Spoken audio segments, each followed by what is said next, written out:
न्यायमूर्ती यशवंत वर्मांवर महाभियोगाच्या कारवाईसाठी 146 खासदारांच्या स्वाक्षरीचा प्रस्ताव लोकसभा अध्यक्षांनी स्वीकारला।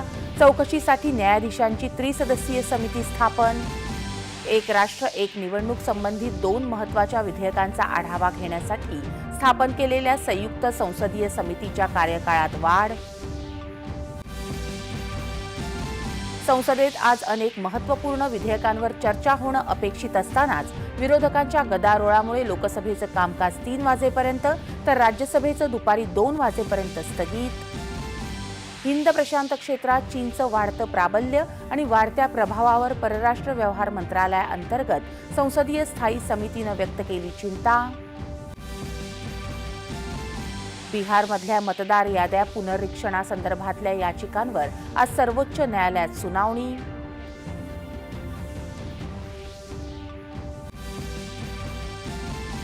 देशात गेल्या दशकभरात 3 कोटी 20 लाख लोक दारिद्र्य रेषेच्या वर आल्याचं याविषयीच्या एका अहवालात स्पष्ट। महाराष्ट्र पोलीस दलात सुमारे 15,000 पोलिसांच्या भरतीला राज्य मंत्रिमंडळाच्या बैठकीत मंजुरी। रास्त भाव दुकानदारांच्या मार्जिनच्या रकमेत वाढ करण्याचाही निर्णय।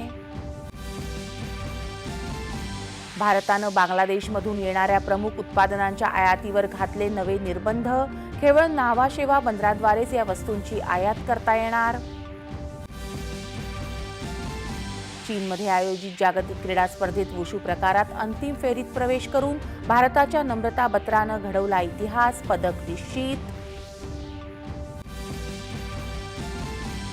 आणि 19 आणि 22 वर्षांखालील आशियाई अजिंक्यपद मुष्टियुद्ध स्पर्धेत भारताच्या रितिकानं पटकावलं सुवर्ण पदक। भारताची 27 पदकांची कमाई। नमस्कार, एकच्या बातमीपत्रात मी सोनल चव्हाण